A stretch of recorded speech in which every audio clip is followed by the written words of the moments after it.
Me presento, soy Alejandro Valverde.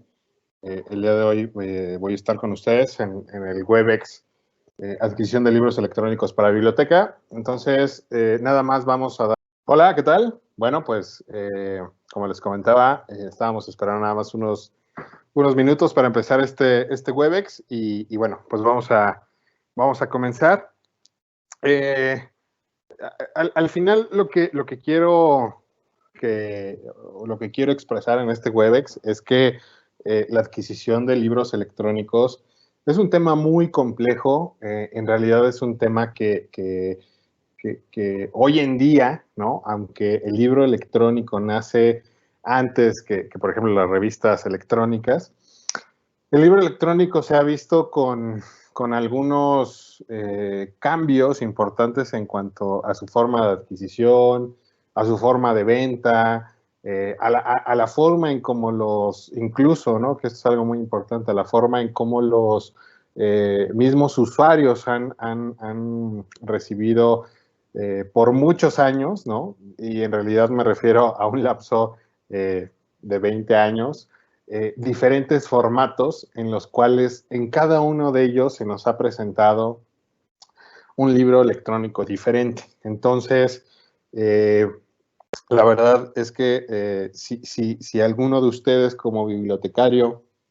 en desarrollo de colecciones o en adquisición de libros electrónicos tuvo la oportunidad de pedir una cotización a un proveedor, a un editor, hace 7 años, ¿no? Me podrán dar la razón de que ahora, justamente ahora, es muy diferente la forma en que se adquieren, ¿no? El formato, la forma de visualización, incluso la forma en que a veces los mismos editores nos dan un presupuesto, pues es muy, muy diferente. Entonces, partiendo de este punto, quiero empezar con algo que es fundamental para el desarrollo de colección, para la adquisición de libros electrónicos, que es el desarrollo de colecciones. En esta primera parte quiero abordar que el desarrollo de colecciones es un tema muy, muy grande, es un tema que seguramente en este Webex habrá especialistas de desarrollo de colecciones, pero justamente ahora solo vamos a tocar el desarrollo de colecciones de libros, ¿ok? Entonces, solamente de libros y posteriormente de libros electrónicos, porque para la adquisición de los libros no solamente es importante tener en cuenta los diferentes modelos de adquisición o los diferentes modelos de ventas, sino la forma en que nosotros vamos a gestionar estas compras. Entonces, obviamente el desarrollo de colecciones es algo muy importante para los bibliotecarios. El desarrollo de colecciones lo que nos va a permitir es gestionar nuestra colección para tener la mejor información, la mejor bibliografía que pueda dar soporte tanto a nuestras carreras en universidades, que pueda facilitar, más bien que pueda tener información de primera mano para los usuarios. Y generalmente los tópicos en los que nos basamos son temas, el soporte en donde lo vamos a adquirir, puede ser en algunos casos revistas, pueden ser en algunos casos libros, bases de datos, ¿no? Entonces, esto es lo que nosotros tomamos en cuenta para un desarrollo de colecciones y obviamente algo muy importante al final de estos tópicos, que es los recursos financieros, ¿no? Aquí puse algunas citas, ¿no?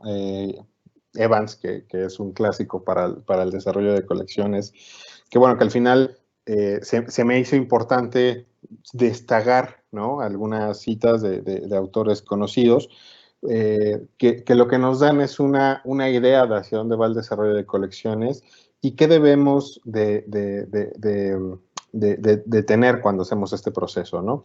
Que la meta que un bibliotecario debe de tener para cuando hace esta labor profesional es tener la información de utilidad para el usuario final. Existen muchos elementos, ¿no? Que pueden ser o que determinan el desarrollo de colecciones, tanto elementos internos como elementos externos, ¿no? Algunos de los elementos internos que podamos tener nosotros es la evaluación de colecciones, los presupuestos, la infraestructura, que a veces es muy importante y sobre todo en estos tiempos es un poquito más importante porque muchas bibliotecas ya están migrando hacia los recursos electrónicos porque las bibliotecas son espacios muy pequeños donde no cabría una colección enorme. Entonces, ese es un elemento que también eh, se entrelaza en el desarrollo de colecciones, ¿no? Los objetivos de la biblioteca, las políticas que tenemos y que regimos. Eh, Más adelante voy a hacer una pequeña anotación en políticas de adquisición porque en libro electrónico son diferentes las políticas que se deben de tener porque son otros, digamos, otros parámetros los que debemos de tener a la hora de adquirir un libro electrónico, diferentes a la hora de adquirir un libro físico, ¿no? Los elementos externos, obviamente, pues es la industria de la información, son los editores, la cooperación bibliotecaria, el mercado editorial, ¿no? La competencia incluso de los mercados editoriales y los desarrollos tecnológicos. En este punto es justamente lo que les decía. Si alguien tuvo la oportunidad de hacer una adquisición de un libro electrónico en los años 2000, donde todavía era en formato de CD, ¿no? Sabrá que hoy en día esos formatos ya no existen o son casi nulos y han quedado en el olvido, ¿no? Entonces, ahora la forma de adquirir un libro electrónico pues es diferente a la de hace 10 años, ¿no? O 20 años. Bueno, esto es básicamente lo que les decía. En el desarrollo de colección nosotros tenemos que tener diferentes etapas, desde el análisis, la planeación y la evaluación de cada uno de nuestros recursos. Obviamente un clásico del desarrollo de colecciones lo que nos dice son estos puntos que es determinar muy bien la comunidad de usuario, el análisis de comunidad, las políticas de selección, y aquí es donde quiero hacer un apartado especial hacia la migración del libro electrónico y libro físico.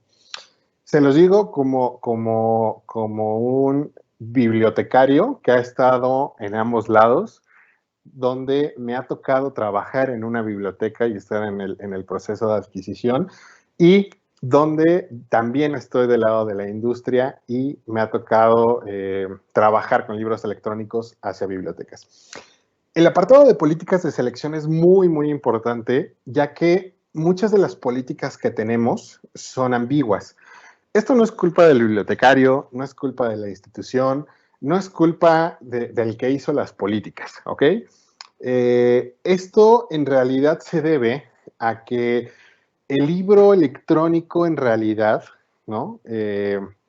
O el libro, durante muchos años ha tenido, sí, el libro, perdón, que el libro ha tenido durante muchos años un formato que nosotros conocemos y que nosotros hemos adoptado en gran medida y que para muchos el libro es una estructura de papel con un contenido, ¿no?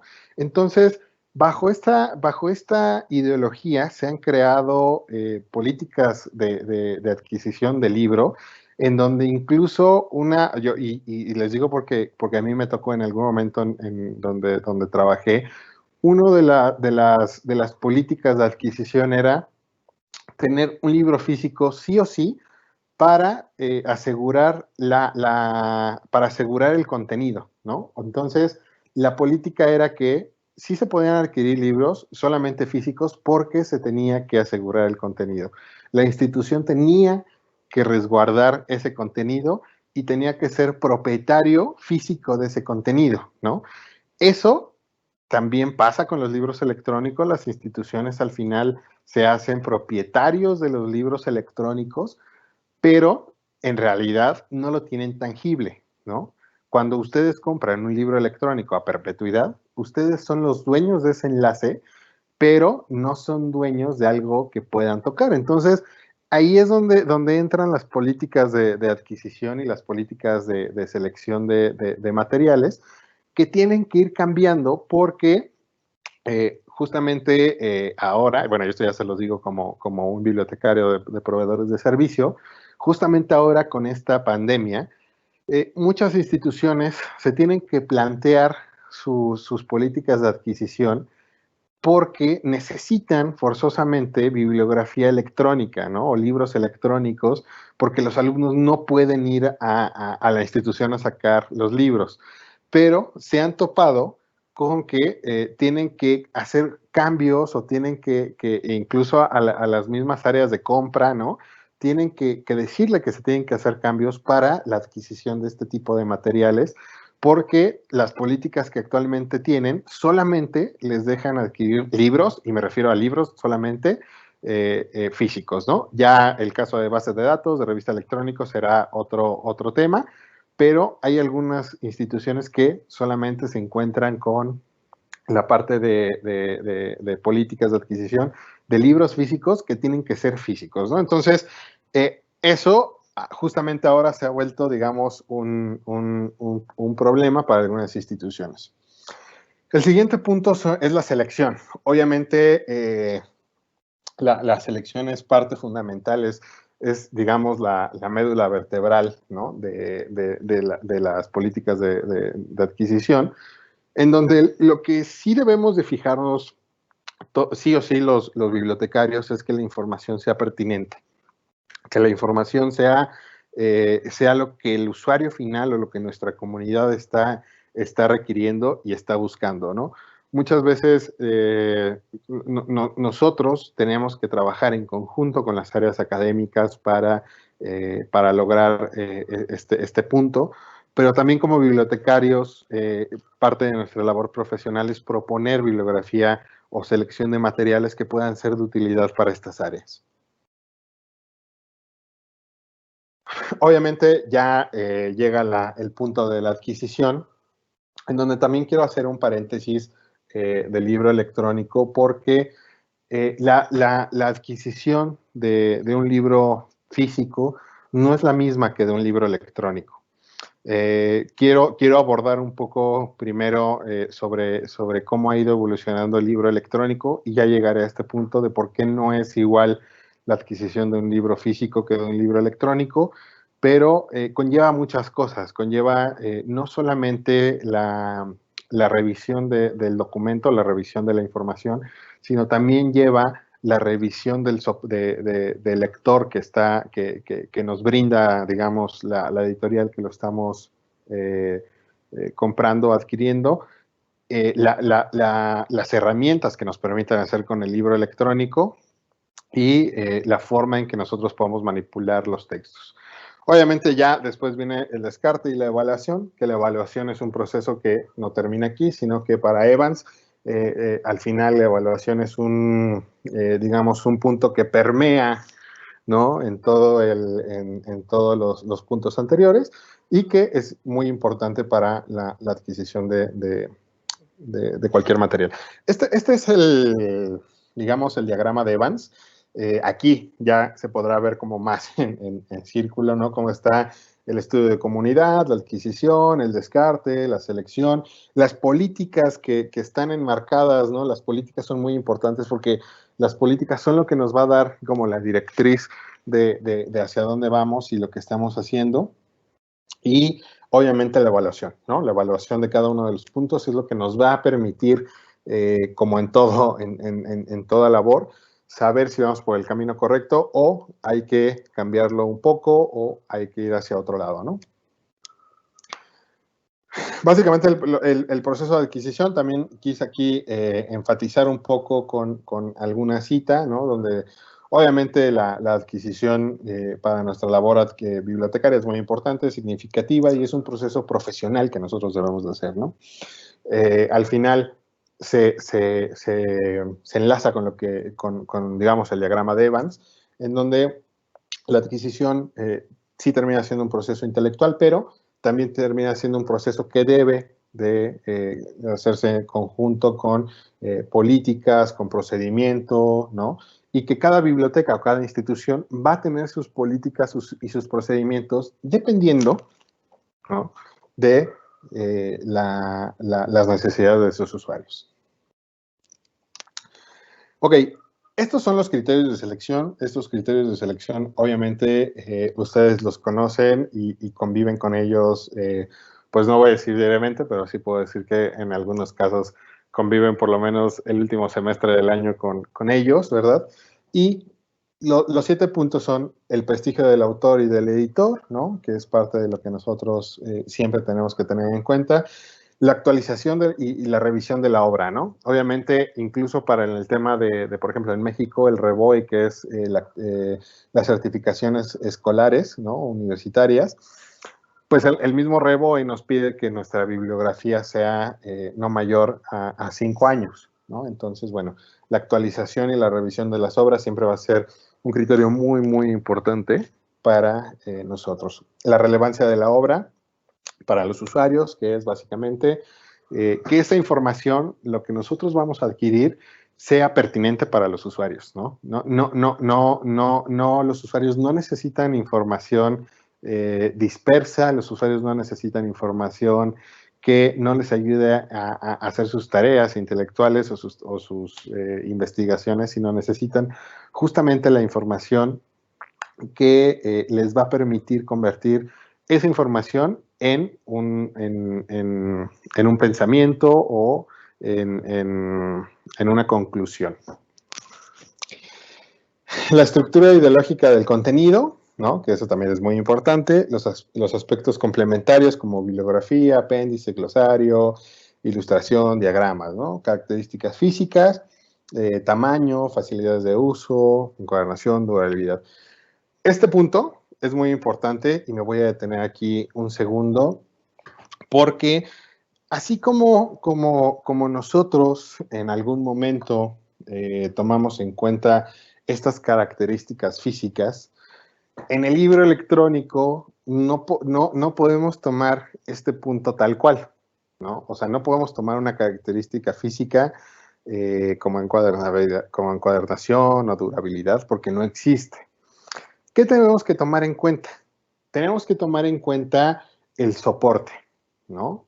En el caso de hace 15 años, tendría que ser soporte en CD, ¿no?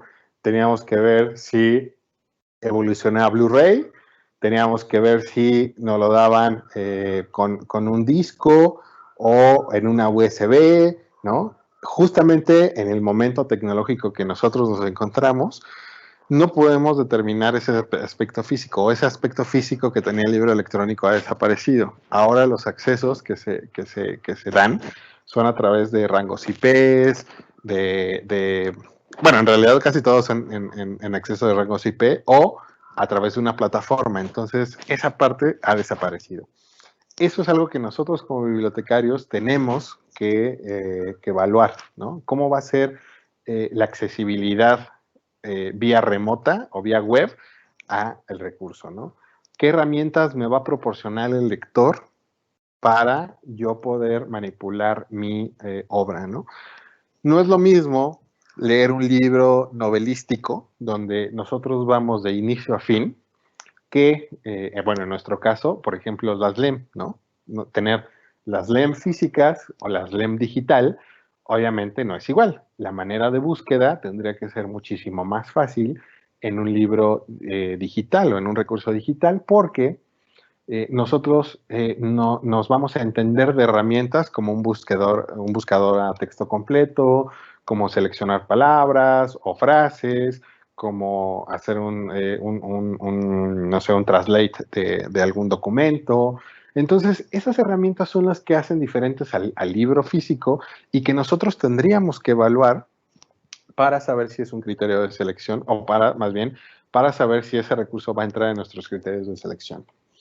Y bueno, el final, el número 7, que todo el mundo entendemos, que es el precio, ¿no? Yo por lo menos, bueno, soy bibliotecario por parte de la Escuela Nacional de Biblioteconomía, y cuando yo estudié, prácticamente lo que en algún momento me dijeron en la clase de desarrollo de colecciones es que desgraciadamente las bibliotecas nos íbamos a encontrar, o como futuros bibliotecarios nos íbamos a encontrar con que cada año nos iban a recortar presupuesto, ¿no? Cada año, obviamente, todos los recursos suben entre un 5 y el 7%, que ese es el valor normal, Y desgraciadamente algunas bibliotecas les hacen algún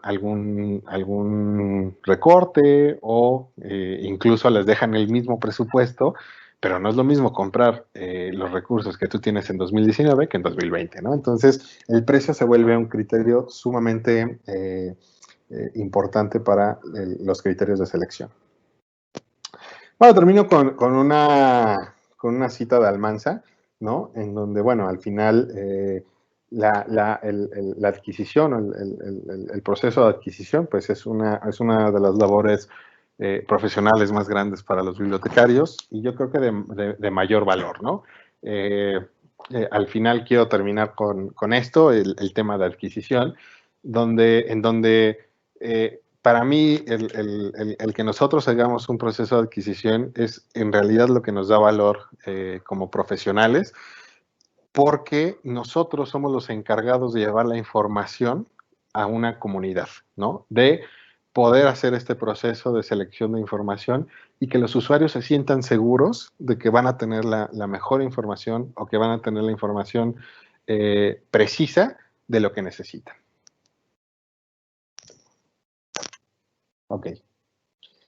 Antes de pasar a qué es el libro electrónico e irme a explayar cuáles son algunas de las maneras de adquirir un libro electrónico, me gustaría entender qué es un libro, ¿no? Un libro, recuerden que un libro no lo hace el formato, ¿no? Así como una revista electrónica no lo hace que esté en papel, más bien, perdón, que una revista científica no lo hace que esté en papel porque puede estar en papel o en formato electrónico. Existen ciertas características que nos pueden hacer diferenciar un formato del otro, más bien, un recurso del otro. Un libro, una revista, lectura gris, panfletos, etcétera, ¿no? En el caso específico del libro, nosotros tenemos 12 puntos que lo hacen un libro. Olvídense, y quiero que por favor en este momento se olviden y no quiero que imaginen un libro con hojas y con pasta dura. Quiero que se imaginen un libro que contiene esto, presentación, ¿no? Puede contener dedicatoria, epígrafe, prólogo, introducción, índice, capítulo, glosario, anexo, bibliografía, colofón y epílogo. Esto es lo que hace un libro. O sea, estas son las características de un libro. Un ejemplo, como para que me entiendan un poquito más, es una película. A lo mejor ustedes tienen en su poder una película, vamos a poner, no sé, el Titanic, ¿no? Y la tienen en DVD o la tienen en VHS, ¿no? Si todavía conocieron ese formato. Para ustedes eso es una película. La película no es el recipiente, no es el cassette grandote o no es el CD circular, ¿no? La película es lo que contiene y lo que nosotros vemos al momento de ponerlo en un reproductor. Eso mismo pasa con un libro. El libro no lo hace las hojas, el libro no lo hace la pasta, sino lo hacen estas características y el libro electrónico tendrá otras características, ¿no? Pero seguirá conservando estos 12 puntos, ¿no? El libro físico tendrá las características, obviamente que tiene que ser en papel, tipos de papel, pasta dura, pasta blanda, ¿no? Lomo, etcétera. Y el libro electrónico tendrá que tener otras características como el software en el cual se está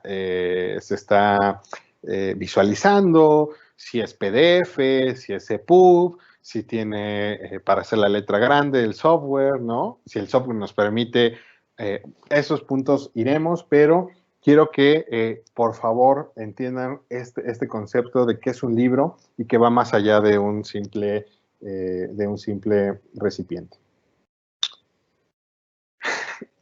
El libro electrónico nace como nace cualquier otro gran, no voy a decir descubrimiento, sino como otra gran idea, y nace con Michael Hart. En realidad, nace con Michael Hart y la manera en que Michael Hart empieza el libro electrónico es muy diferente a la que ahora nosotros vemos. Y en algunos casos ustedes me podrán debatir y me podrán decir, me podrán decir, Alex, el libro electrónico cuando Michael Hart empezó eran simples escaneos de libros físicos. Exacto, exactamente. Eso en algún momento fue considerado un libro electrónico, ¿no? Y como dice Clifford, el libro electrónico es muy difícil de entender, o sea, es muy difícil de tener una definición porque depende mucho del momento tecnológico que estamos viviendo. En ese momento en el que Michael Hart empezó a hacer sus primeros intentos de libro electrónico, la única cosa que tenía, o la única tecnología que teníamos para ese momento era digitalizar los libros, hacerles un escaneo y subirlos a la web. La forma tendría otras características como una búsqueda rápida en la web, como poder pasar un archivo con muchísima más facilidad. Si tenías un libro que tuviera 600 hojas, pues obviamente era más fácil transportar tu libro en un disquete o en una USB, ¿no? Donde sea, que llevar un libro de 600 hojas en tu mochila. Entonces, se me hace muy, muy importante la definición de Clifford porque en realidad lo que él nos da a entender es que el libro electrónico es muy difícil de poder hacer ay, se me fue la palabra, perdón, eh, ¿cómo se llama? Ay, perdón, es que se me fue la palabra.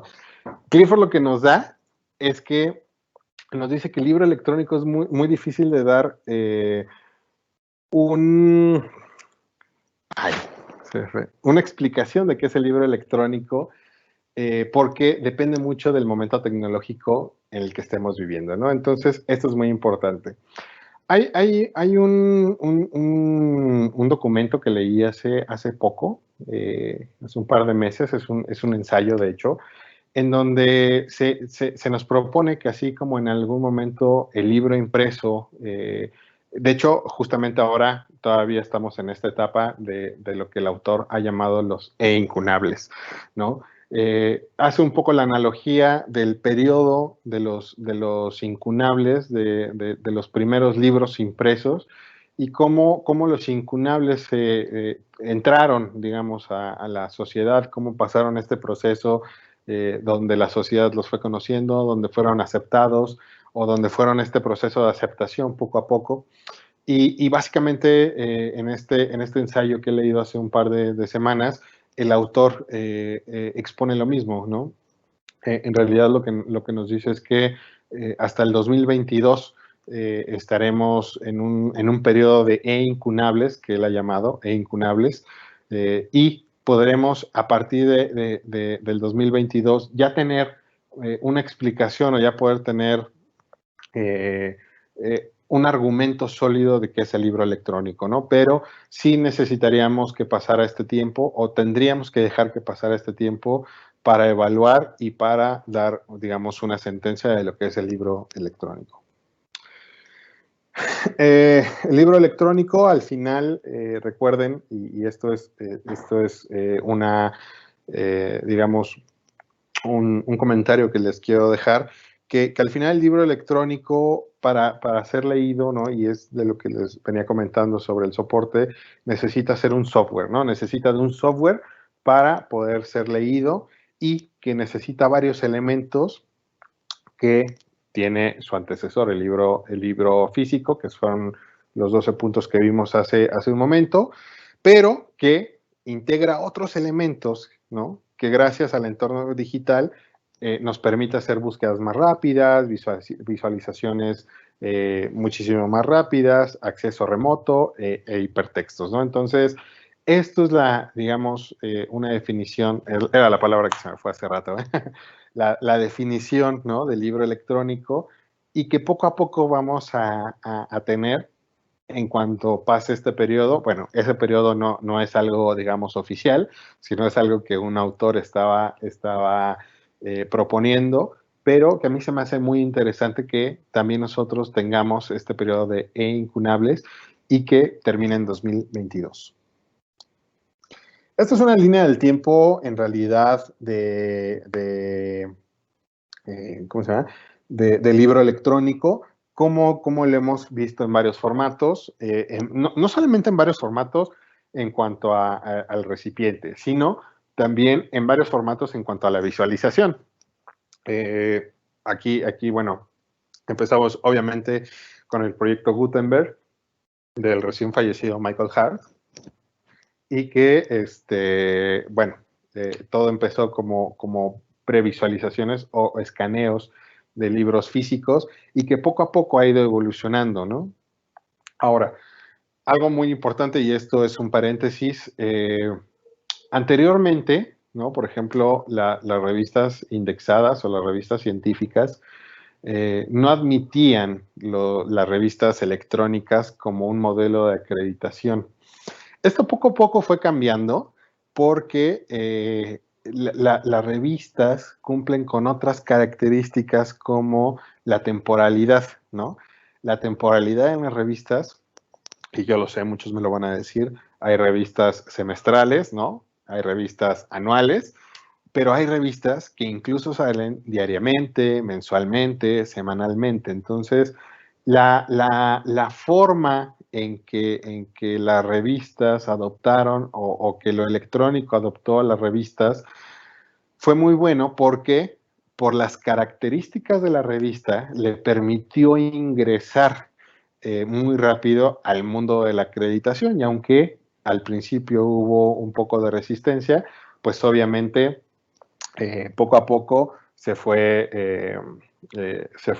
teniendo más en cuenta hasta el momento de que justamente hoy por hoy las revistas electrónicas se han vuelto algo indispensable, ¿no? De un momento, porque estoy teniendo aquí un pequeño lag. Aquí está. Listo. Ok, bueno, esto es un poquito más del desarrollo de colecciones, ¿no? Me voy a pasar esto. Y aquí es donde quería enfatizar un poco la presentación, que es en las políticas, ¿no? Voy a pasar rápido. Obviamente, eso se los voy a decir como bibliotecario y se los voy a decir también como proveedor de servicio. Las políticas son muy, muy importantes porque esto va a determinar lo que una institución va a poder comprar o no comprar, ¿no? Existen muchos modelos. Desgraciadamente para nosotros los bibliotecarios, no tenemos tanta injerencia en los modelos de venta que tienen las editoriales. En algún momento, ahorita ya ha ido disminuyendo, casi ya no hay editoriales que hacen esto, pero en algún momento era muchísimo más caro comprar un libro electrónico que un libro físico. ¿Por qué? Cuando empezó este boom de los libros electrónicos, las editoriales tenían miedo de que los accesos se fueran a compartir y que fueran a perder el control. Si una biblioteca de un libro X compra seis libros del mismo título, las editoriales tenían miedo de que con un acceso fueran a darles el acceso a los seis o a todos los alumnos, a la mayoría de los alumnos, o que ese solo link o ese solo acceso o ese solo, ¿no? Ya me refiero a una época un poco más moderna en donde ya los accesos ya no eran por CD, sino a través de IPs, ¿no? O a través de un portal web. Las editoriales empezaron a tener un poco de miedo y los costos empezaron a elevar. Entonces decían, ok, ¿tú qué prefieres comprar? ¿6 libros físicos o un acceso que te va a costar tanto? Al final era muchísimo más caro comprar un libro electrónico porque las editoriales todavía se encontraban en esta búsqueda de cuáles eran los mejores modelos y obviamente las instituciones de todo el mundo empezaron a hacer a un lado los libros electrónicos. Por eso es que también la aceptación de los libros electrónicos ha tardado un poco más en comparación de las revistas, ¿no? Que justamente desde hace ya varios años son medios de acreditación totalmente, incluso ya hay revistas que ya ni siquiera se publican en papel, sino solamente en formato electrónico. Entonces, nosotros tenemos que tener en cuenta estas políticas. Otro caso que pasó, y esto fue más o menos, incluso a mí me pasó como usuario, más o menos en el 2000, en el 2002, 2003, no existía pues sí, vamos a llamar la parametrización de formatos, ¿no? Existía un formato para una editorial, existía un formato para Penguin Random House, existía un formato para McGraw-Hill, existía un formato para Porrúa. Entonces, cada una de las editoriales tenían sus propios formatos. Llegó un momento, y eso fue un estudio que se hizo, llegó un momento en el cual existían más de 56 formatos de libros para adquirir cualquier tipo de material.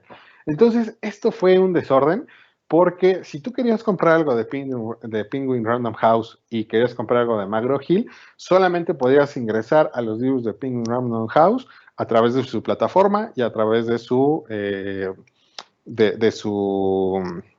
formato. Y eso mismo pasaba con cada una de las editoriales.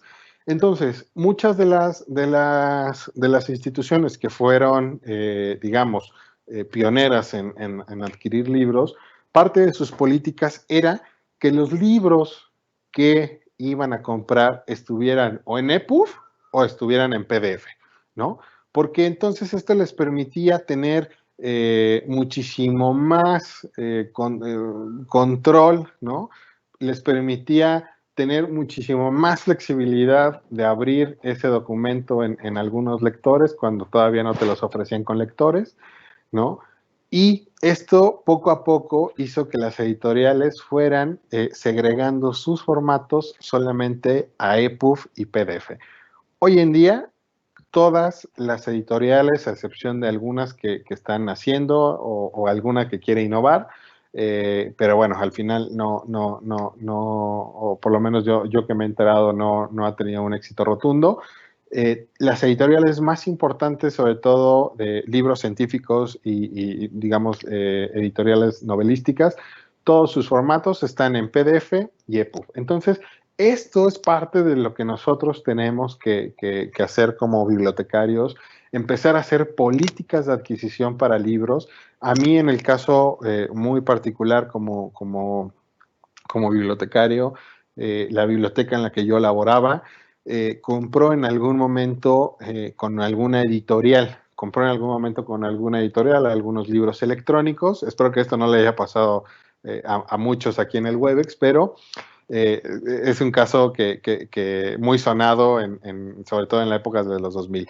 Entonces, la institución donde yo laboraba compró algunos libros electrónicos en un formato que solamente se leía en el formato de la editorial que compraron. ¿Qué pasó? Esa editorial en algún momento migró, ¿no? Por estas mismas peticiones, migró a un formato PDF, ¿no? Digamos, en un lector Kobo. Y entonces los libros que se compraron en ese momento para la institución ya no se podían trasladar o ya no había forma de abrirlos con el lector nuevo o con la nueva forma que la editorial estaba trabajando. Solamente se podían, digamos, acceder a esos títulos a través de el lector y el formato que se había vendido. Entonces, esos libros que eran, creo que más o menos eran unos 7, 8 libros, digo, tampoco eran tantos, no quedaron perdidos, pero quedaron en una plataforma que el usuario tendría que saber que existe para meterse a ese buscador o a esa plataforma e ingresar a ese libro, ¿no? Entonces, esa es la importancia de las políticas de selección que ustedes deben de tener, desde los formatos, la manera en cómo se va a ingresar, si va a ser a perpetuidad, si va a ser por suscripción, etcétera. Va a pasarme esto, que esto habla un poco de los presupuestos. Y bueno, la adquisición del libro electrónico, ¿no? Al final, esto es lo que lo que queríamos externarles, y esta es la importancia del WebEx. La adquisición del libro electrónico, Polanska, ¿no? Que la verdad me gustó esta definición. Se los voy a poner aquí, déjenme un segundo. Ok. Polanska lo que nos dice es que al final sí es importante la forma de adquirir, tomando en cuenta, por ejemplo, el contenido, todo lo que ya hemos visto, pero algo muy importante para el libro electrónico es el software. El software va a ser lo diferente para la adquisición de un libro electrónico. Existen muchos software, aunque existen muchos, digamos, muchos formatos, el PDF, bueno, dos formatos, el PDF y el EPUB, existen muchos software que nos van a permitir que esta información sea muchísimo más fácil de visualizar, de buscar, de entender. El software lo que nos va a dar son las herramientas en donde yo puedo entrar tal vez remotamente, donde yo puedo hacer anotaciones, donde yo puedo compartir mi información, incluso cosas que, ¿no?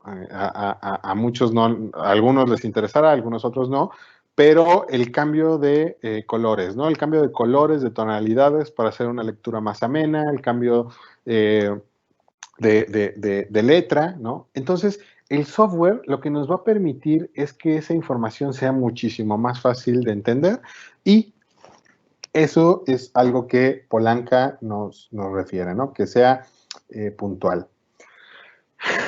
Estos son algunos de los puntos, ¿no? Que incluso de los tipos de libros que podemos llegar a tener. Y el primero, obviamente, son los editores, ¿no? Los proveedores, los distribuidores, las plataformas de préstamo digital, que son puntos que tenemos que tomar muy en cuenta al momento de empezar a buscar una solución digital en libros, ¿no? Esto es parte de lo que les venía comentando sobre la dificultad o las dificultades con las que se ha encontrado el libro electrónico. Ahorita vamos a ver algunos ejemplos de plataformas, de libros electrónicos y cómo se pueden visualizar, ¿no? Hay que determinar muy bien el sector al que vamos, cómo va a ser la lectura, incluso eso se ha vuelto relevante a la hora de la adquisición de libros electrónicos, porque no es lo mismo una lectura como la conocemos, una lectura tradicional, a lo que hoy conocemos como lectura segmentada, ¿no? En donde el libro electrónico puede ser muchísimo más útil para una lectura segmentada, una lectura de búsqueda, que un libro físico para una lectura tradicional, ¿no? Donde vamos de un punto de inicio a un punto final, ¿no? Antes de pasar a los ejemplos, estos son algunos de los modelos que comprenden las editoriales y que seguramente ustedes los conocen. Se los voy a mostrar rápidamente. El primero es compra a perpetuidad. En realidad no hay mucho que decir aquí. Lo único que hay que fijarse muy bien es cómo nosotros vamos a entrar al acceso de forma perpetua o de forma o para siempre, ¿no? Para una institución. Esto tiene que ver con las políticas de adquisición porque cuando ustedes compran a perpetuidad, tengan en cuenta que no van a tener ustedes en sus servidores el acceso al libro, sino ustedes van a tener un link en el cual ese documento va a estar siempre disponible para ustedes. Entonces, en ese momento ustedes me podrán decir si en realidad lo que estamos comprando es el libro, o sea, la información, o estamos comprando un acceso. Pues en realidad están comprando los dos, ¿no? En realidad están comprando, por un lado, la información, ¿no? Están comprando, digamos, la materia intelectual con la que se hizo ese libro, pero también están comprando un acceso perpetuo.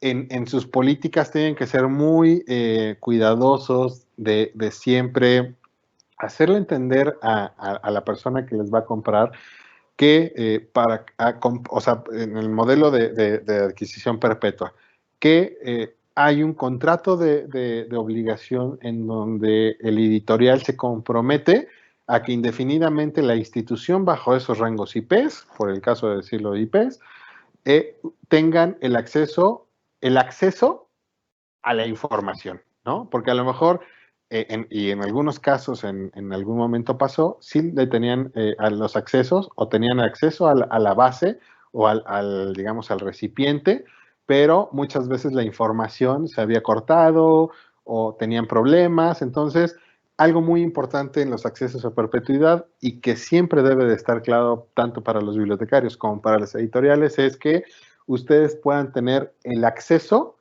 a la información que están comprando. Eso es el acceso a perpetuidad. Algunas editoriales, obviamente cuando ustedes compran esto, nunca más tienen que volver a comprar, el acceso, ¿no? Que eso es lo que, lo que están comprando. Pero algunas editoriales durante periodos de entre 7 a 10 años a veces cobran un fee. Este fee a veces va de entre los 2 a los 3 dólares para las instituciones y en realidad es un cobro por mantenimiento, porque como les decía, no solamente están comprando el acceso a la información, más bien no solamente están comprando la información, sino están comprando el acceso. Entonces, digamos que ellos a veces cobran, y algunas editoriales cobran un fee que va un porcentaje muy pequeño para el mantenimiento a ese acceso, ¿no? Entonces, son temas a considerar. El tema de suscripción generalmente, el tema de compra a perpetuidad siempre es, lo más común es que sea título por título. Generalmente cuando son esta forma de adquisición siempre es título por título. La forma de suscripción es diferente. La forma de suscripción sí en algunos casos es título por título, pero la mayoría de veces sale más caro.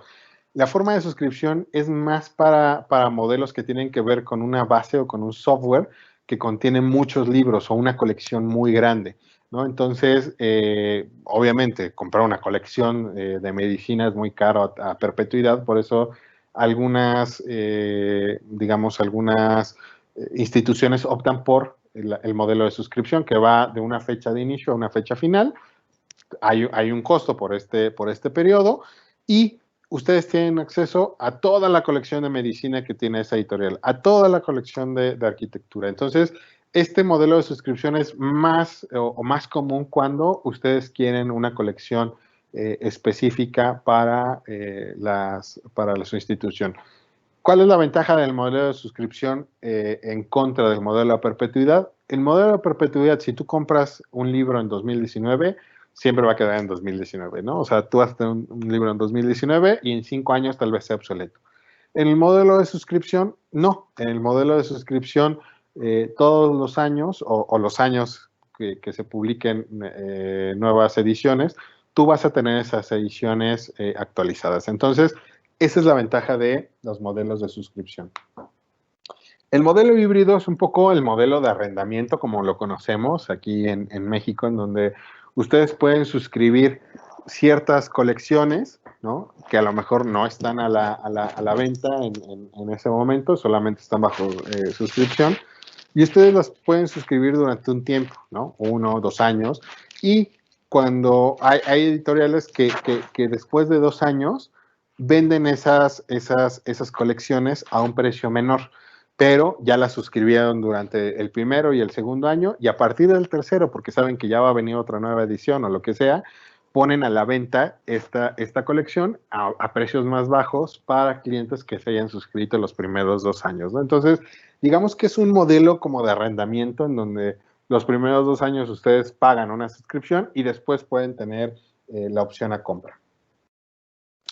Por colecciones, obviamente, por colecciones es un poco lo que nosotros conocemos como bases de datos.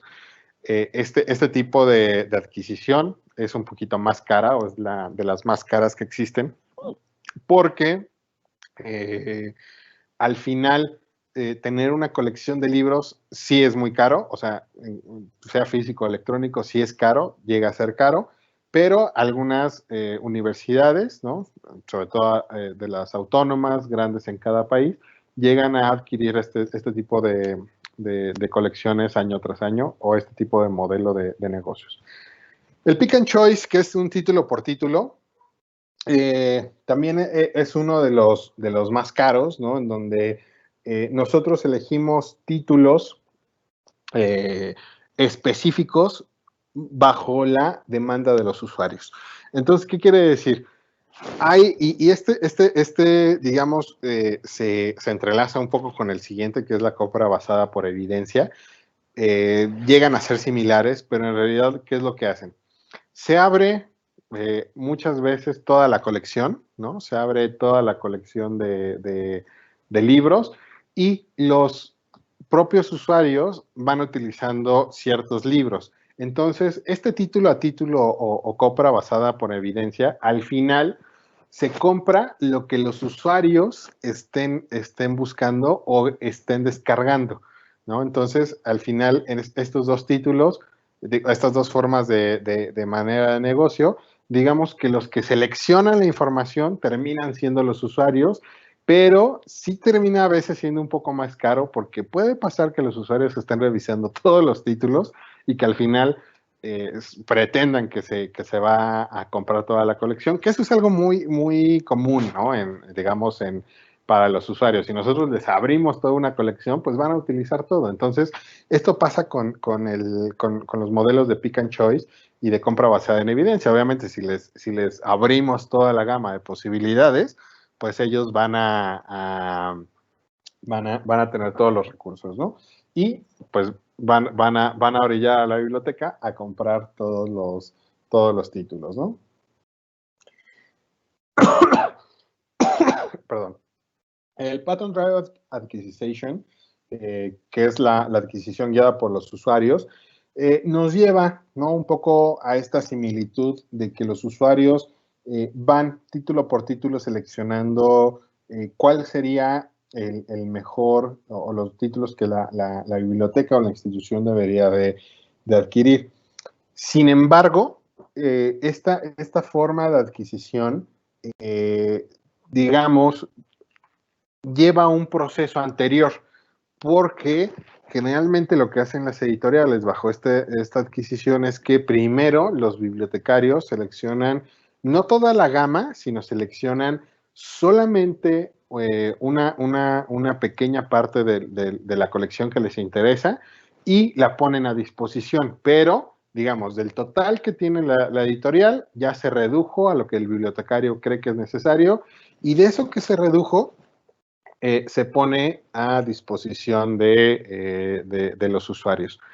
Esto que se pone a disposición de los usuarios no está, no es que se compre luego, ¿no? No es que se compre o que se tenga que hacer un pago, sino conforme los usuarios vayan accediendo a la información, mientras que los usuarios abran esos recursos que se están teniendo para a disposición de la universidad, al final de ese momento se hace un cobro, ¿no? Que es más o menos como yo pongo un libro como bibliotecario y mi usuario lo usó 3 veces.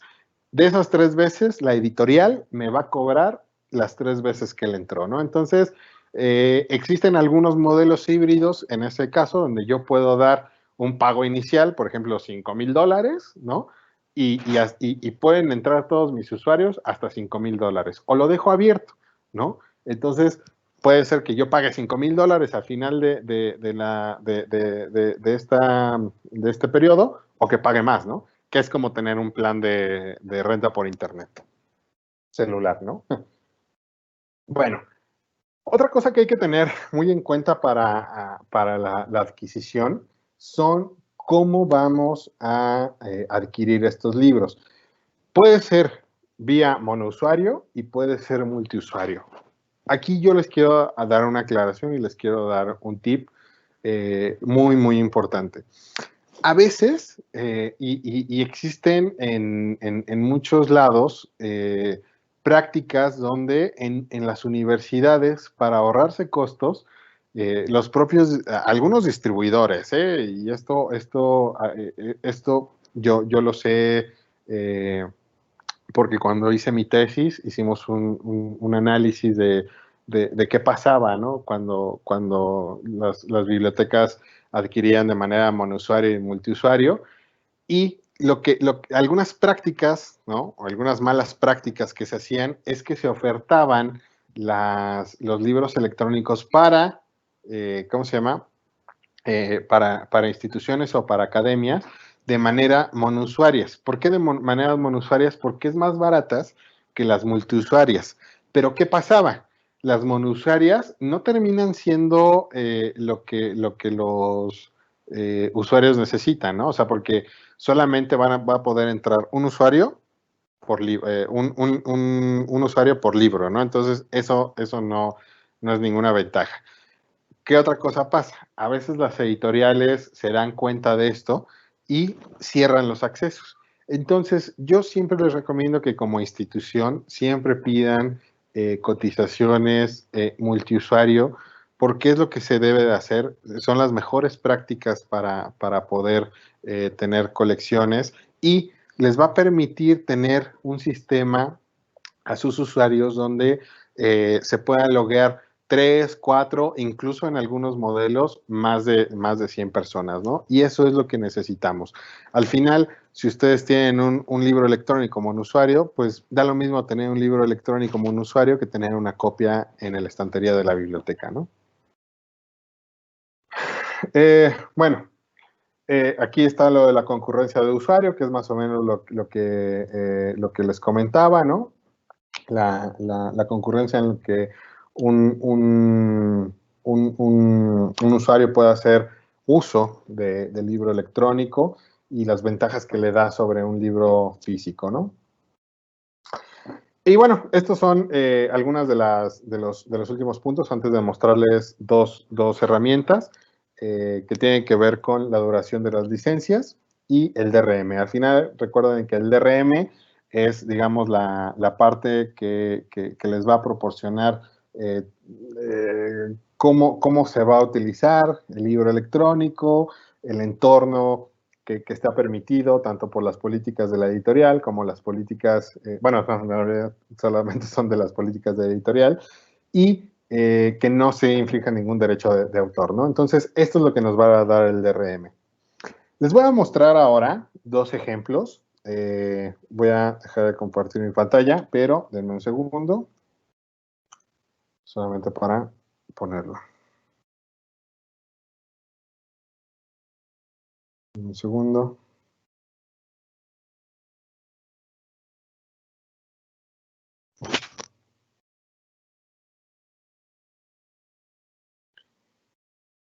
Ok, aquí lo tengo. Denme un segundo. Aquí está. Ok, sí, creo que están viendo ya mi pantalla. En el caso particular, no de libros electrónicos, sino una biblioteca que yo tengo personal, es Kobo, ¿no?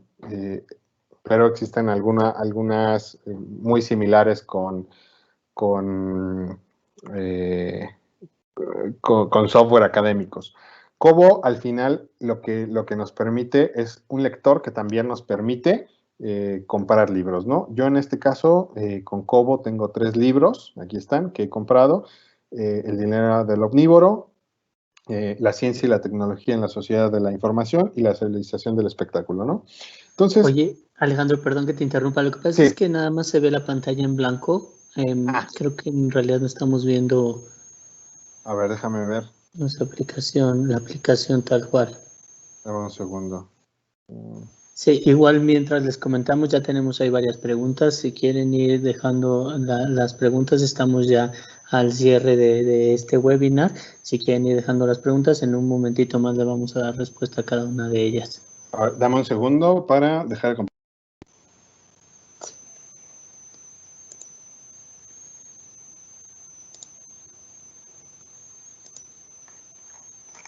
Listo, a ver, denme, aquí está. Bueno, primero les voy a mostrar,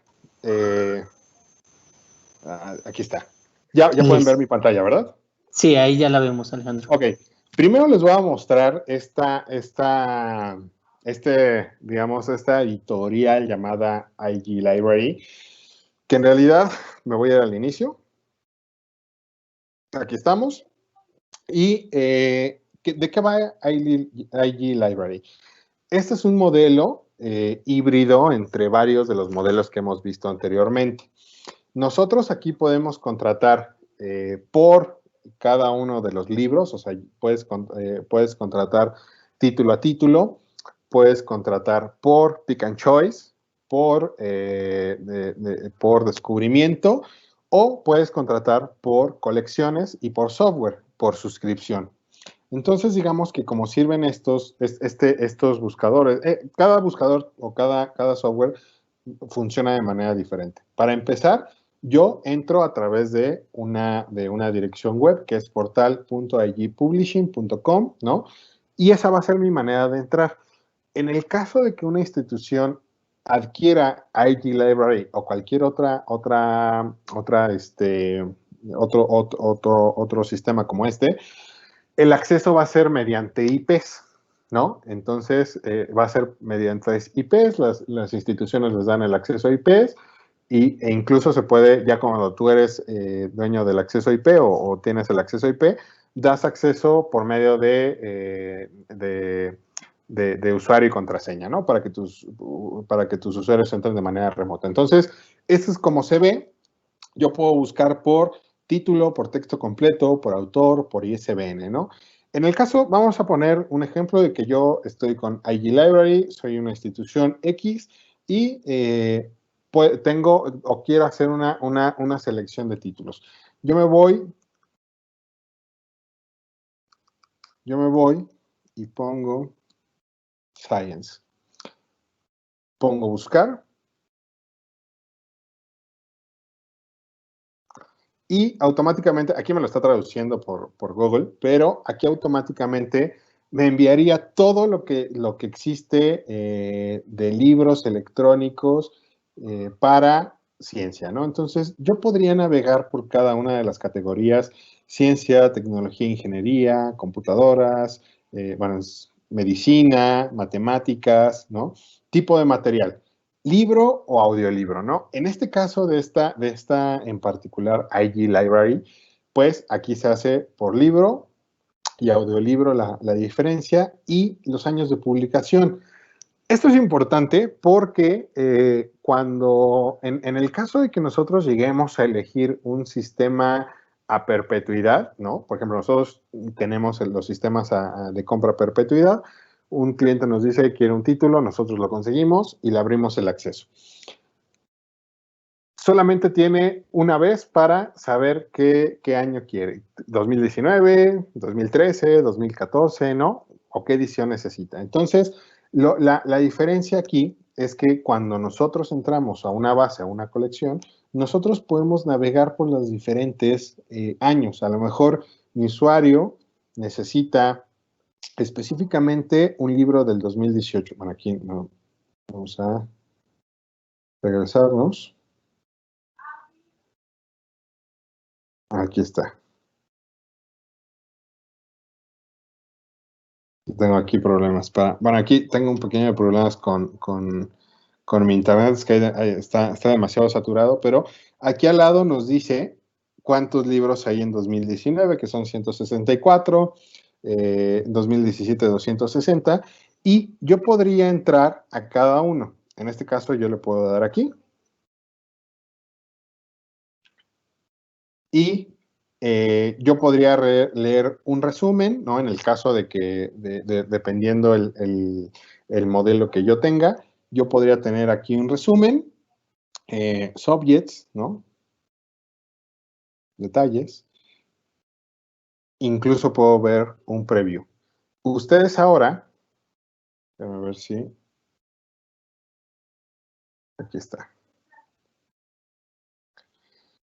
Ahorita se está cargando. Ustedes ahora, lo primero que verán sería, y digamos, esto es por la forma en que yo tengo este demo, ¿no?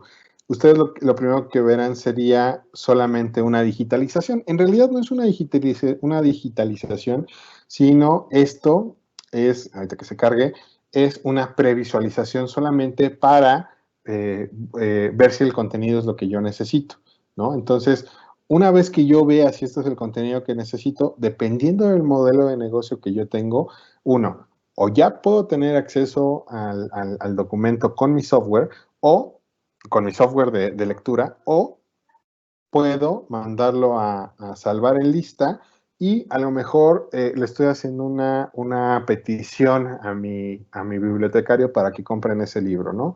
O a lo mejor se va a poner en modelo de suscripción o dependiendo de todos los modelos anteriores que hemos visto. Nosotros podemos hacer búsquedas históricas, ¿no? Aquí, por ejemplo, que he visto Science. Y la ventaja de sistemas como AG Library es que yo puedo navegar a través de varias colecciones, ¿no? Que es aquí las colecciones que les estoy mostrando. Yo puedo navegar por varias colecciones, puedo navegar por varios tópicos y al final estos libros, ¿no? Por ejemplo, aquí me fui Banco Mundial, entonces me voy al tópico de medicina. Aquí no, a ver si tengo problemas con mi internet. Pero bueno, aquí me iría por tópicos y yo podría hacer una búsqueda muchísimo más fácil. Depende mucho, y esto lo repito, depende mucho de cómo tengan sus modelos de adquisición y sus modelos de implementación, digo, de adquisición del libro electrónico, ¿no? Les voy a mostrar otro, denme un segundo.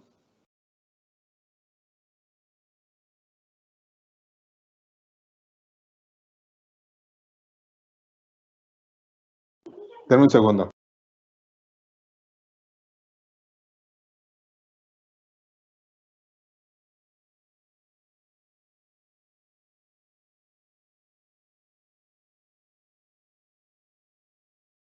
Perdón, es que está conectando, ¿eh? Denme un segundo en lo que se reinicia, espérenme.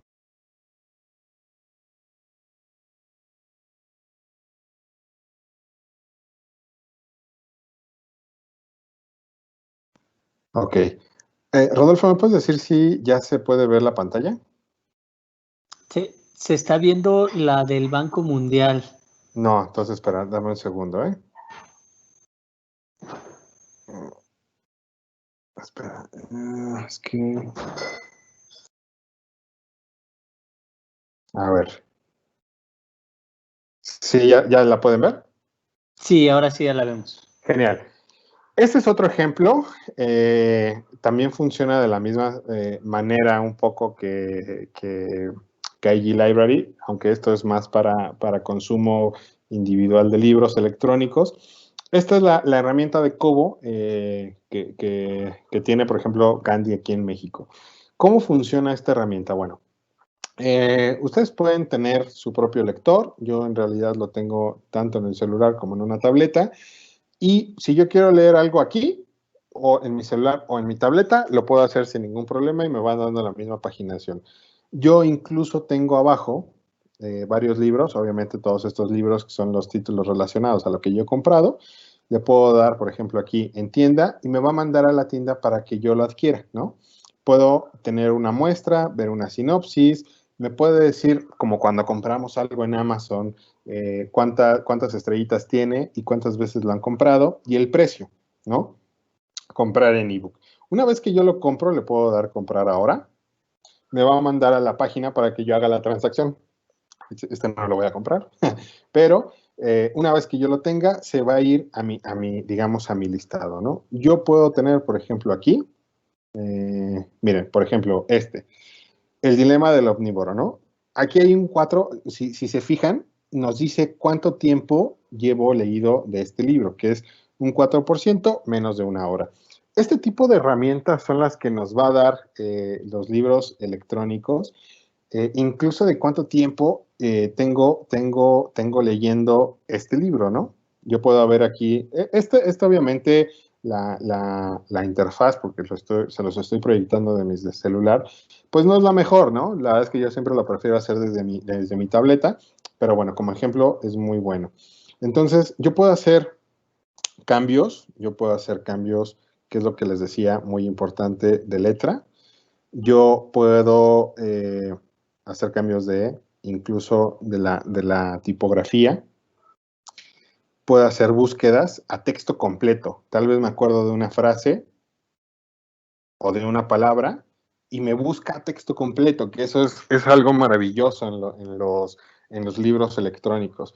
a lo mejor en un texto novelístico, ¿no? O en un texto donde voy de principio a fin y que lo tengo que leer de esa manera, no va a ser lo mejor. Pero, ¿qué pasa en un texto científico? Buscar a texto completo una palabra es lo mejor, porque entonces nos va a decir, por ejemplo, si yo me voy aquí, año, ¿no? Exacto. Y me va a mandar exactamente a la paginación que yo tengo, ¿no? Puedo hacerlo de noche, sepia.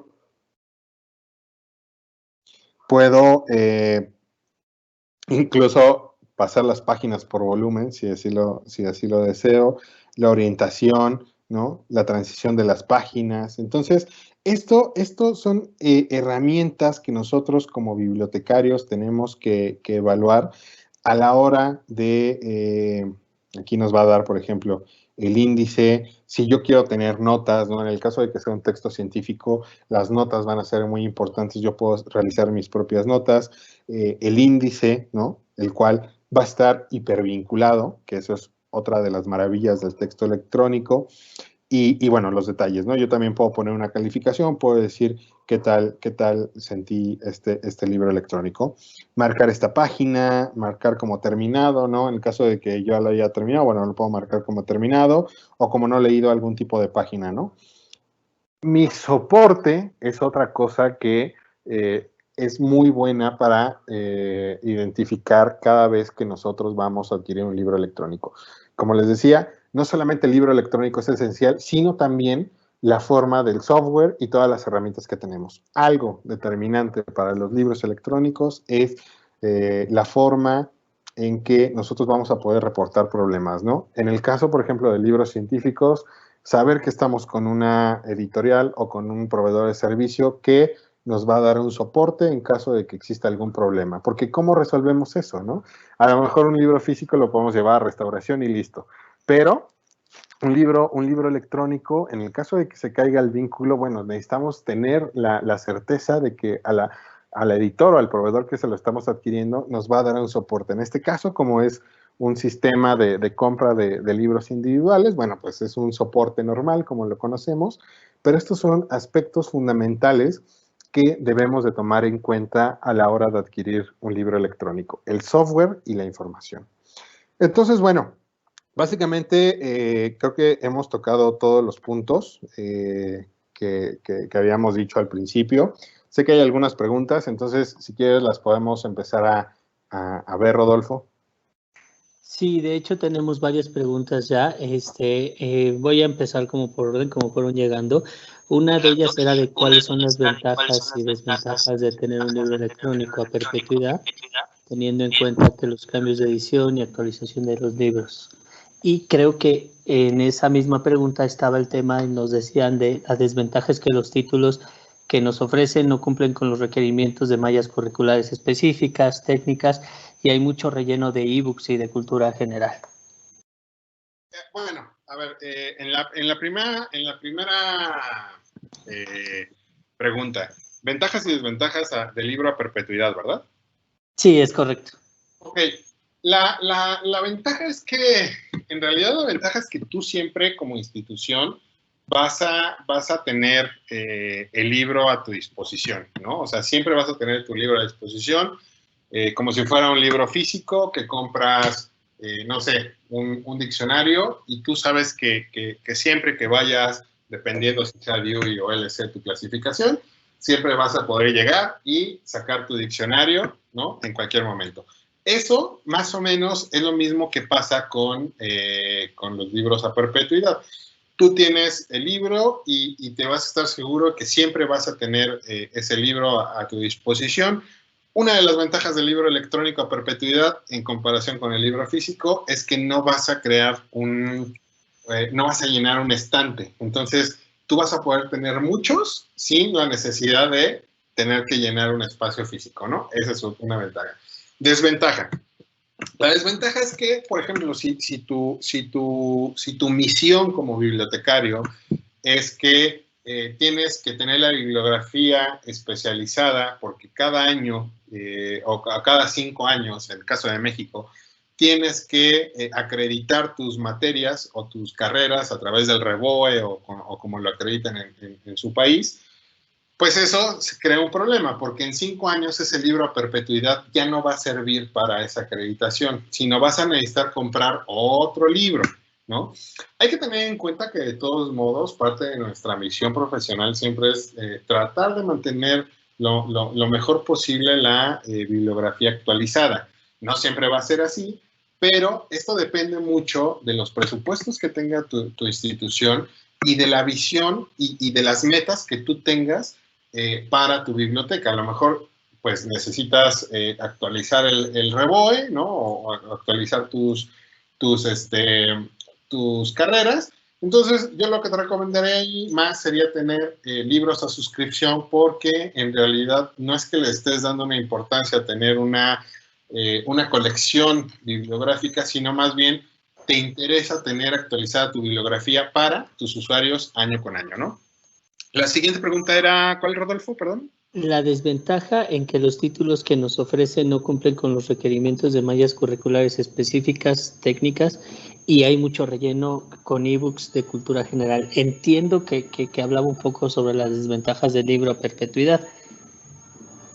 Ahí creo que va más enfocado hacia el modelo de suscripción y cuando compramos colecciones. En realidad, sí, mira, a veces lo malo de comprar por colecciones, ¿no? En modelo de suscripción, es que te ofrecen tener 9,000 libros, ¿no? O 900,000 libros, te ofrecen todo. El problema es que a lo mejor de esos 900,000 libros, solamente te sirven 10 o te sirven todos. Tú lo que debes de hacer como bibliotecario, y esto es un proceso de adquisición y que tiene que ver con las políticas, es pedir cuál es el listado de libros que te va a ofrecer esa base de datos para que tú la puedas revisar.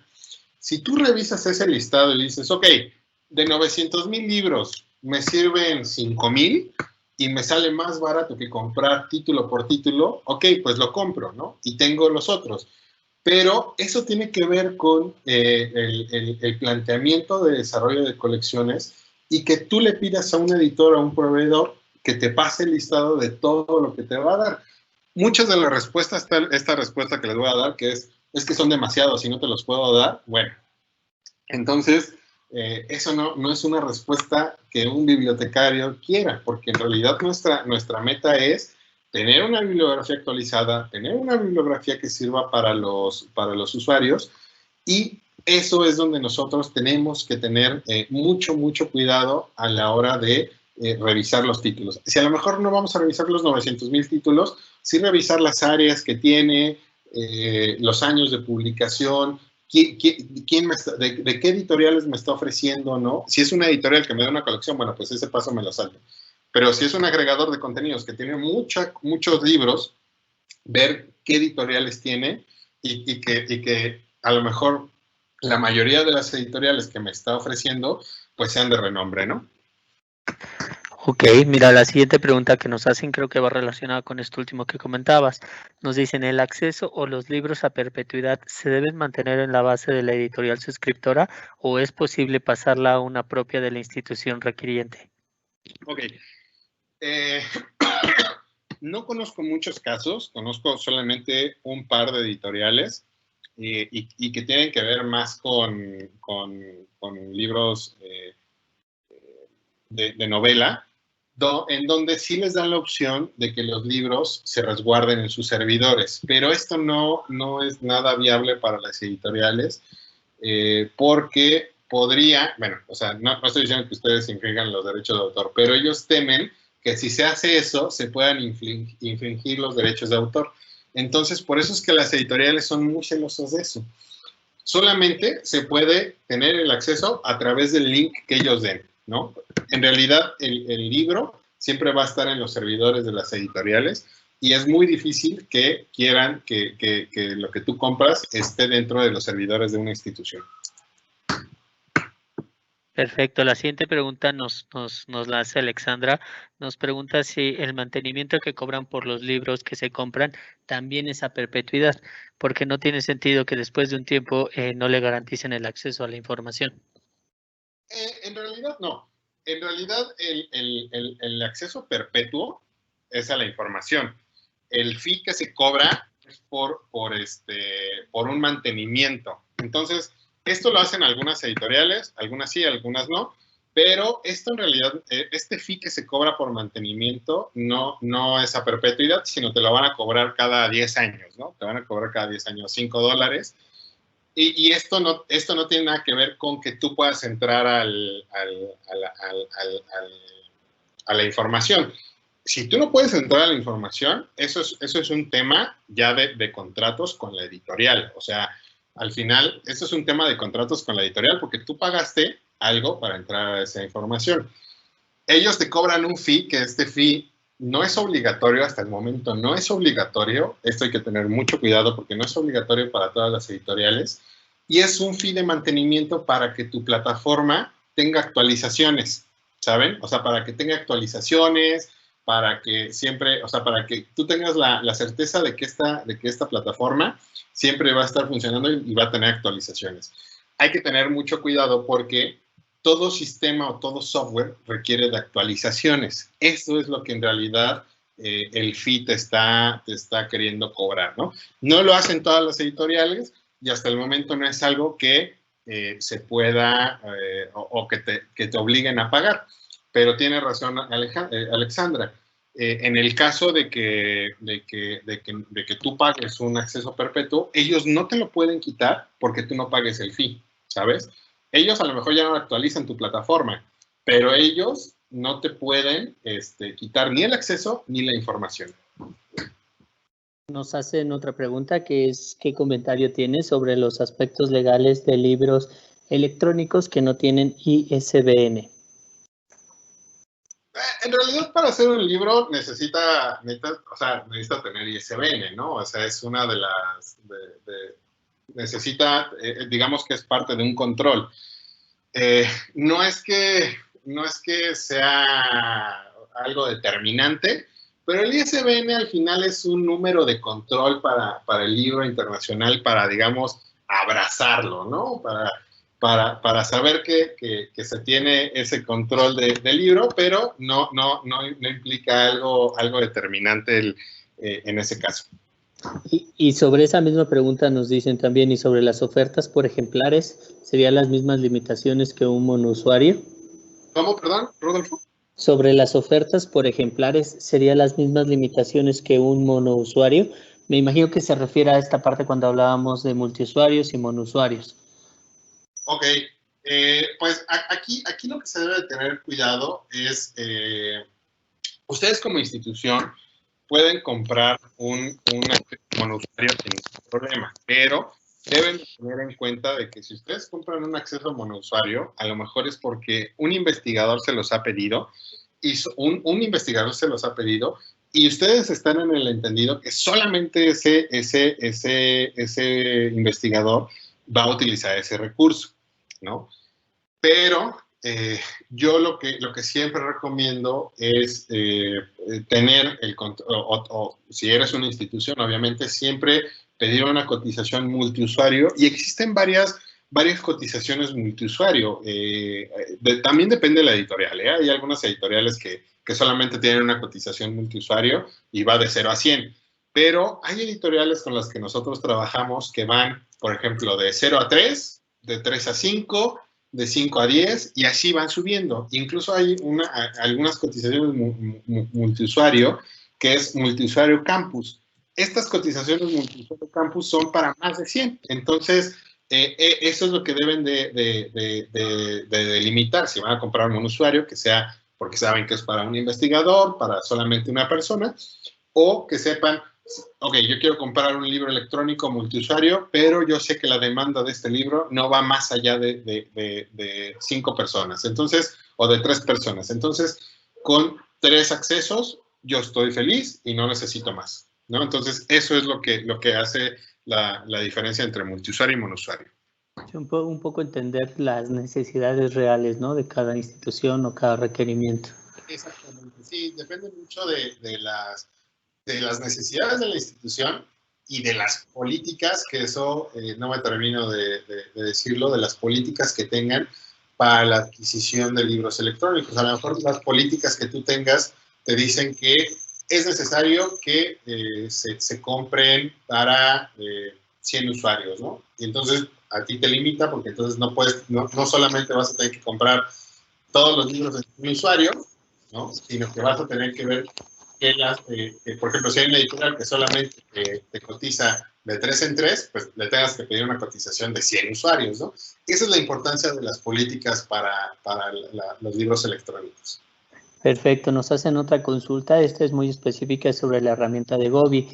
Nos dice que si también por esta herramienta se tienen que pagar $2 o $3 de mantenimiento y si este pago se hace por libro o por toda la colección de libros electrónicos.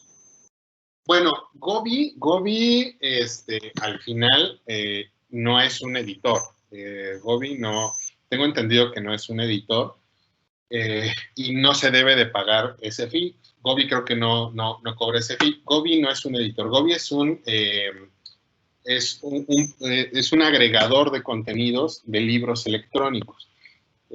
Gobi al final lo que hace es que tiene como contacto con muchas editoriales y tú puedes adquirir libros a través de Gobi o puedes visualizar libros a través de Gobi, pero en realidad Gobi no es un editor, sino termina siendo un agregador de libros electrónicos. Perfecto, nos pregunta Iradis Caballero, ¿el término correcto es libro electrónico, libro digital o libro virtual? ¿O se pueden utilizar los tres términos? Mira, en realidad esto tiene que ver con lo que les decía al principio, en el cual por los cambios de tecnología, ha habido muchos cambios también en el aspecto del libro, ¿no? O sea, desde una visualización o un escaneo de un libro físico hasta lo que conocemos hoy por libro electrónico. Y eso mismo pasa con los nombres, ¿no? En realidad han evolucionado porque, o los nombres han cambiado tratando de adaptarse a la era tecnológica que están sufriendo los libros electrónicos. Yo particularmente lo dejaría como libro electrónico. Yo al principio, la verdad es que esto es una área de investigación que a mí me interesa mucho como bibliotecario, y al principio yo estaba muy en desacuerdo con que a un escaneo se le llamara libro electrónico. Pero lo que poco a poco y leyendo y conociendo autores fui entendiendo es que depende mucho del momento histórico y tecnológico que estés viviendo para llamarle libro electrónico. A lo mejor lo que yo hoy considero un libro electrónico, lo que les estoy diciendo el día de hoy, en 5 años va a tener que cambiar totalmente, ¿no? Porque ya hay otras tecnologías, porque hay otra manera de visualizar, porque alguien creó algo que sirve para que el libro electrónico evolucione. Entonces, yo lo dejaría como libro electrónico, pero con muy con la condición de que también depende mucho en el momento histórico y tecnológico que vivas, ¿no? Esos nombres que se mencionaron en algún momento surgieron con la necesidad de entender o acoplarse un poquito más a lo que se estaba viviendo en ese momento por el libro electrónico. Perfecto. En el caso de adquisición sistema monusuario, la licencia permite copiar en las tabletas que tengan la biblioteca para los estudiantes y así poder ofrecer más accesos a través de esas copias. No, ¿cómo? A ver, ¿me puedes repetir la pregunta? Es que Te la repito. En caso de adquisición de sistema monusuario, la licencia permite copiar en las tabletas que tengan la biblioteca para los estudiantes y así poder ofrecer más acceso a través de esas copias. No, bueno, o sea, no exactamente porque el monusuario solamente es para un usuario. Lo que pasa aquí es que si ese acceso es a través de rangos IP o a través de un correo y una contraseña, y esto es un ejemplo, si Rodolfo, ¿no?, que me está acompañando ahorita, entrara, pero yo también tengo la contraseña y estoy en otra tableta, si él entrara a leer el libro monousuario, y yo quisiera hacer lo mismo, a mí me va a decir que en ese momento no se puede leer porque alguien está ocupando ese recurso. No sé si, y esto es un ejemplo, no sé si les ha pasado, pero por ejemplo Netflix, ustedes pueden tener o le pueden compartir a quien ustedes quieran su correo y su contraseña para entrar a Netflix. Pero hay diferentes tipos de licenciamiento. Existe el individual, el de 2 a 3 personas y el de 5. Si ustedes compran el de 2 a 3 personas y hay 4 personas, aunque otra persona tenga logueado ya su dispositivo con esa cuenta, le va a decir, lo siento, pero el acceso ha llegado a su límite. Eso mismo pasa con los libros monousuarios. Y bueno, en realidad con todos los libros cuando llegamos a saturar. Pero bueno, o sea, la verdad es que también es muy difícil tener 100 accesos del mismo libro al mismo tiempo, ¿no?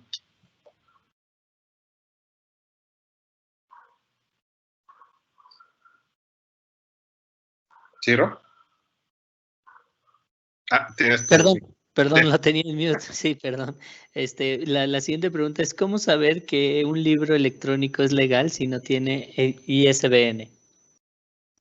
En realidad, el ISBN al final es un estándar. O sea, la verdad es que termina siendo un control, un número para localizarlo en el mundo. El DRM, por otro lado, es lo que el libro electrónico sí los va a permitir saber si es legal o no. El DRM es lo que digamos, como la llave o como el candado que le ponen los editores para controlar, obviamente, para tener resguardados los derechos de autor y para que saber que es legal. El DRM, por otro lado, sí es lo que nos va a dar esta seguridad. El ISBN, al final, recuerden que es un número de búsqueda, ¿no? De búsqueda de un libro y que sirve para tener resguardada la información, pero más que resguardada, para tenerla ubicada en algún punto, ¿no? Ok, ya nos vamos a ir un poco más rápido porque ya nos pasamos a unos minutos, pero vamos a tratar de darle respuesta a todos.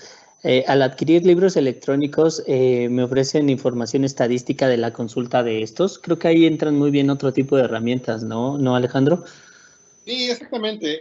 Generalmente, no siempre, la verdad es que no siempre, o sea, 1 o 2, yo conozco solamente 2 casos de editoriales que les dan alguna estadística, pero no exactamente una estadística de toda la colección, sino a veces les dan estadísticas como la que les mostré, como de cuánto tiempo lo ha leído y cosas un poquito más enfocadas hacia la lectura, ¿no? Existen otras herramientas como Remote Access o como MyLove, que lo que les va a permitir ahí sí es tener una estadística de uso real en cuanto a el tiempo, en cuanto a la data, en cuanto a lo que se ha descargado de sus recursos, no solamente en libros, sino en cualquier recurso electrónico, ya sea libro electrónico, revista, lectura gris, tesis que ustedes tengan, todo eso lo pueden integrar con este tipo de herramientas como MyLove y Remote Access. Creo que eso también responde a la siguiente pregunta que nos hacía Mercedes Montaño. Al adquirir libros electrónicos, el proveedor me puede ofrecer un sistema de monitoreo para evaluar el impacto que ha tenido la adquisición de estos libros electrónicos. La primera pregunta se te cortó tantito, Rodolfo. ¿Me la podrías repetir, por favor? Perdón, te decía que responde muy bien a lo que Mercedes también hacía de cuestionamiento, que es al adquirir libros electrónicos, ¿el proveedor me puede ofrecer un sistema de monitoreo para evaluar el impacto que ha tenido la adquisición de estos libros electrónicos? Ok, miren, les voy a ser muy, muy sincero como bibliotecario en este momento. No quiero que me vean como un proveedor de servicio, como bibliotecario.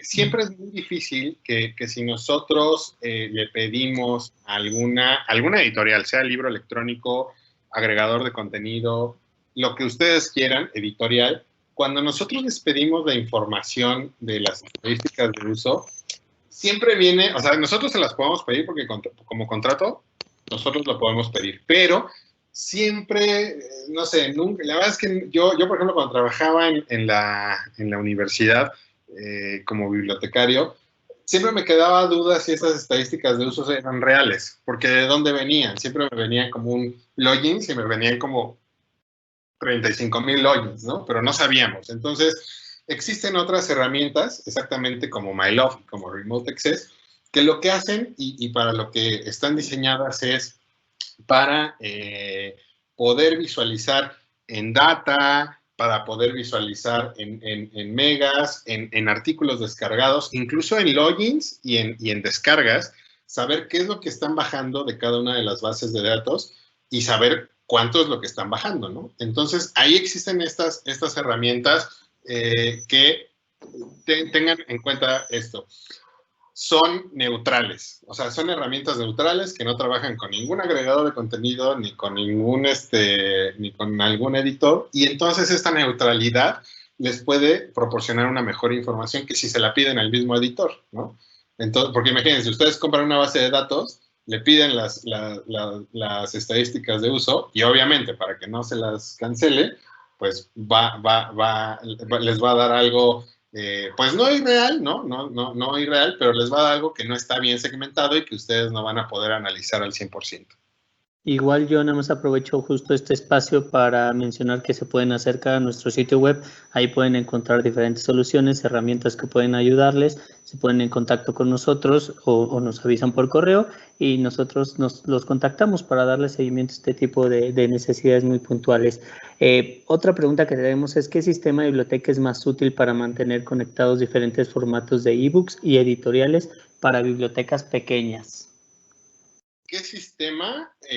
Bueno, a ver, en el caso de que sea, o sea, de que se refiera a un sistema de integración bibliotecaria, o sea, como COA, como Alert, bueno, para una biblioteca pequeña, yo como bibliotecario, pues pondría COA, ¿no? O sea, utilizaría COA porque COA me permite ser muchísimo más flexible, es un sistema de acceso abierto, la verdad es que COA me permitiría ser un poquito más flexible para crear yo una colección de libros electrónicos, ¿no? Existen herramientas, por ejemplo, como MyLove, que es la que mencionábamos, que también te permite, en el caso de que tú no tengas un sistema así de gestión bibliotecaria, lo que te permite es tener el software y que tú puedas, todo lo que compres o todo lo que tengas en acceso abierto, integrarlo a una aplicación. Entonces, ahí tú ya vas a poder hacer tus colecciones, tú ya vas a poder hacer tu segmentación de journals, databases, ebooks, ¿no? E incluso esta herramienta, MyLove, te da estadísticas de uso. Perfecto. Tenemos unas preguntas más. Nos dicen, si adquiero un libro electrónico con el correo de adquisiciones, ¿cómo le doy acceso al usuario solicitante? ¿Debe acceder con el correo con el que se adquirió? Sí, ahí en ese caso, si ese fue como, si tu forma de adquirir con este editorial fue adquisiciones@biblioteca.com y una contraseña, sí, el usuario tiene que ingresar de la misma manera, con el mismo correo y con la misma contraseña. Con respecto a libros electrónicos de acceso libre, ¿se puede agregar a la biblioteca? En algunos casos estos libros se tienen en bases de datos comerciales. Claro, sí. Los libros que están disponibles en acceso abierto se pueden jalar a tu sistema, a tu COA, a tu Aleph, a lo que tú tengas en tu biblioteca o a tu MyLove, tú los puedes jalar. Incluso los puedes jalar con los registros MARC para que no haya ningún problema y tú los puedes integrar. Nos preguntan también en qué modelo de negocio se encuentran los libros que vienen acompañados con materiales de trabajo. Bueno, a ver, aquí hay una cosa interesante. A veces estos libros que vienen acompañados de materiales de trabajo no exactamente tienen un modelo de negocio como lo conocemos cuando compramos un libro, ¿no? O sea, cuando solamente queremos un libro. Hay algunas editoriales incluso que te venden, por ejemplo, laboratorios y que viene teoría, ¿no? O que han desarrollado sus laboratorios a partir de la teoría que ellos han hecho. En realidad lo que están ustedes comprando es, por un lado, sí, el libro, ¿no? La teoría, pero están comprando el desarrollo o están comprando estos materiales de trabajo, ¿no? Entonces, al final, generalmente, porque estos materiales de trabajo, y es lo que les comentaba, siempre necesitan actualizaciones, generalmente siempre los ofertan de manera, a modo de suscripción. No, muy pocas veces a perpetuidad, generalmente siempre a suscripción. Ok, con respecto a libros electrónicos de acceso, perdón, esa ya la habíamos respondido. Creo que esta que te voy a decir se responde con la anterior. Nada más si hay algo que necesitemos profundizar, nos dice, si compramos a perpetuidad, ¿también obtenemos las actualizaciones? Sí, no, ahí no. Cuando ustedes compran a perpetuidad, solamente solamente ustedes tienen el acceso de lo que han comprado, pero no tienen acceso a la actualización de la información del libro. O sea, a lo mejor con este fee que yo les comentaba, tienen algún tipo de actualización al sistema donde lo están visualizando, pero en realidad no tienen actualización a la información. Cuando lo compran a perpetuidad, se queda como ustedes lo han comprado durante todo el tiempo. También nos preguntan que cuál es tu recomendación respecto a compra de libros electrónicos, perpetuidad, suscripción o híbrido para las universidades. Bueno, a ver, aquí, ojo, la verdad es que no me quiero aventurar a una respuesta tan fuerte, ¿verdad? Aquí depende mucho de las políticas que ustedes tengan, y eso sé que se los he repetido mucho, pero tiene que ver mucho con las políticas que ustedes tengan y con la forma de adquisición que ustedes tengan.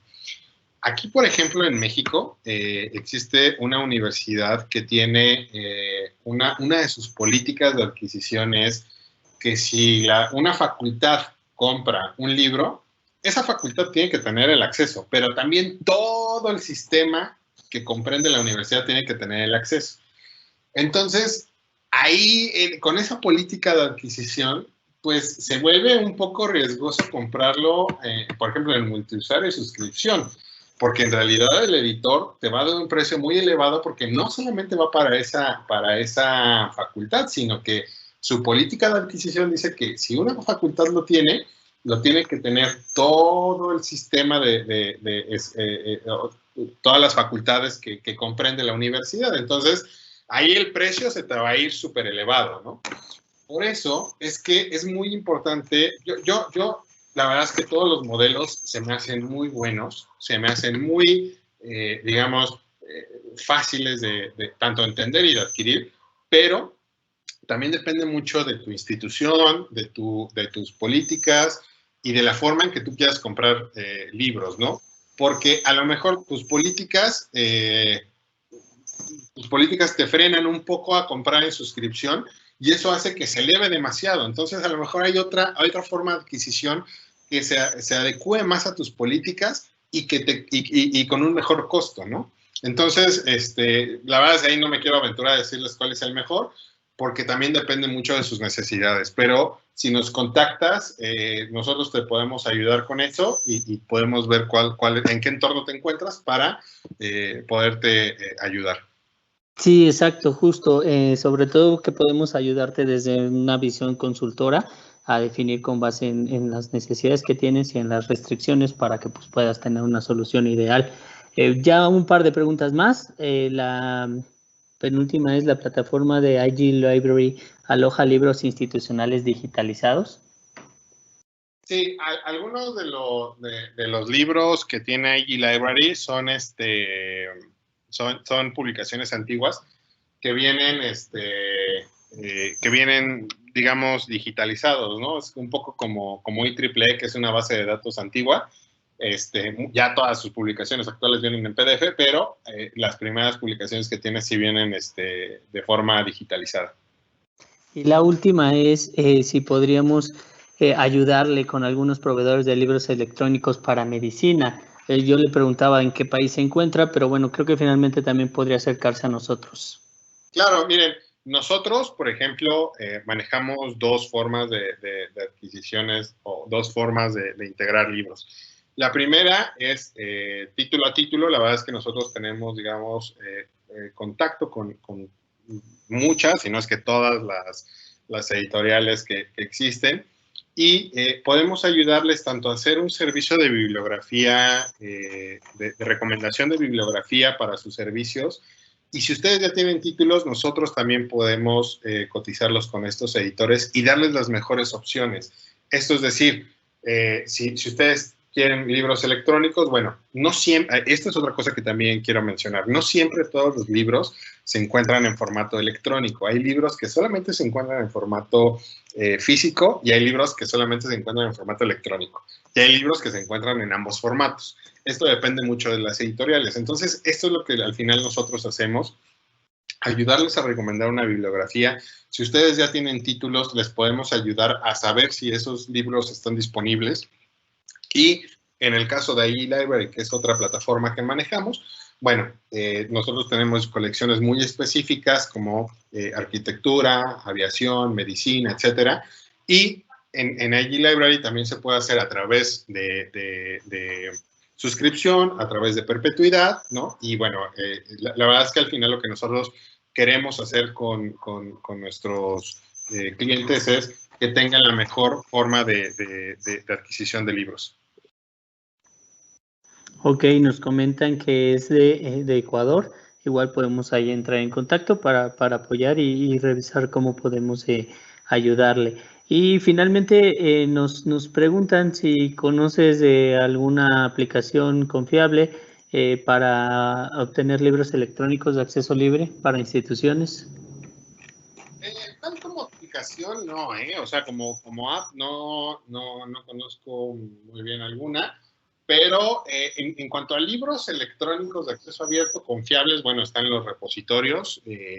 La verdad es que pueden encontrar buena información en los repositorios.